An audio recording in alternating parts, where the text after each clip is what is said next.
आप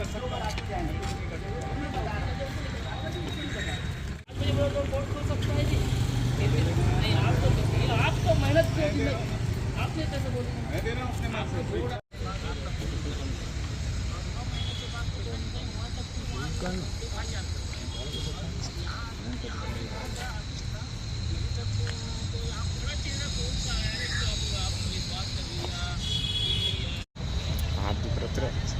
राजेश्वर साहू हो गया तो वो आप ही लोग फेल कर दोगे।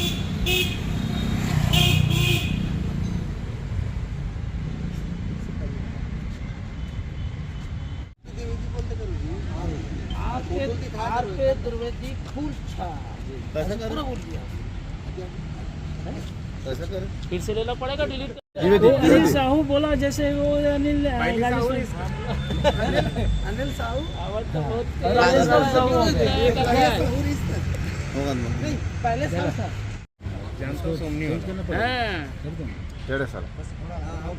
आप लेते पहले कर फिर भैया किस मामले को लेकर यहाँ शिकायत करने आए? सर यहाँ हम लोग एवीएम रियल एस्टेट कंपनी के खिलाफ यहाँ आवेदन दिए थे, उसके बयान के लिए बुलाए थे, तभी आए हैं।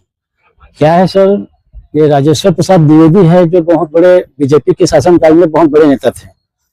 मुख्यमंत्री के पीछे पीछे घूमकर इतना बड़ा घोटाला किया, आदरणीय जी को पता है नहीं, ये मेरे को नहीं मालूम, लेकिन अभी तक कोई कार्रवाई नहीं हुआ। क्या है, ये लोग पैसे जमा कराए हैं कंपनी में, बहला फुसला करके, धोखा दे करके और प्रलोभन दे करके, अनेक प्रकार से प्रलोभन दिए कि आप लोगों को ऊपर जाना है, बढ़ना है, पैसा कमाना है वगैरह वगैरह। लेकिन हम तो वही रह गए, पैसा वो 2 नंबर की पैसा कमाकर वो लोग आगे बढ़ गए। और क्या है सर, ये लोग जो किए बोले थे वो अभी तक पूरा नहीं किए हैं। 19 अप्रैल 2010 को उन्होंने एक कंपनी का लॉन्च किया है और 15 तक चलाया है। इसमें कम से कम 400 से 500 करोड़ का निवेश किया है। 400 से 500 करोड़ निवेश करने के बाद ये लोग चुपचाप बैठ गए थे। तो वहाँ के बहुत सारे लोग हैं जो दुर्ग में एक कलेक्टर एसपी को आवेदन दिए थे।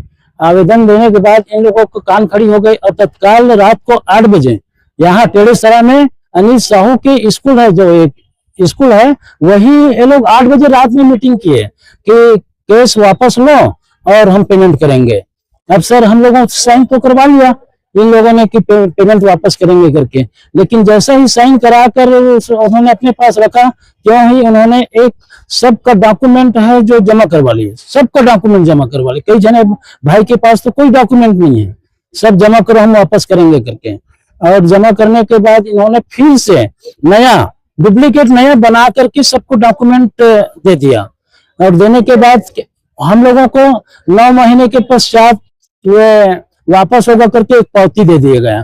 पावती देने के बाद ये लोग बैठे रहे सर, तो एफआईआर हुआ वहाँ। एफआईआर हुआ होने के बाद ये लोग यहाँ भी बहुत बड़ा ऑफिस था, ऑफिस में हम लोगों पैसा यही जमा किए हैं। तो भाई कलेक्टर साहब के पास यहाँ 2 साल हो गया चल रहा है केसी और अभी तक कुछ नहीं हुआ है।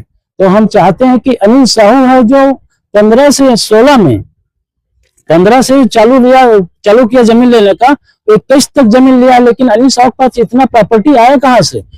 उसके पास तो पैतृक संपत्ति भी इतना नहीं था कि उतना जमीन खरीद सके, करोड़ों का घर बना सके। तो बहुत एमपी में निवेश किया है और विदेशों में बार बार घूमने जाते हैं। तो इनकी प्रॉपर्टी की जांच शासन के द्वारा होना चाहिए। और उसका प्रॉपर्टी है जो हम लोग पूरा रिकॉर्ड वहां से रजिस्ट्री ऑफिस से कलेक्टर साहब के समक्ष प्रस्तुत कर चुके हैं। कितने निवेशक होंगे?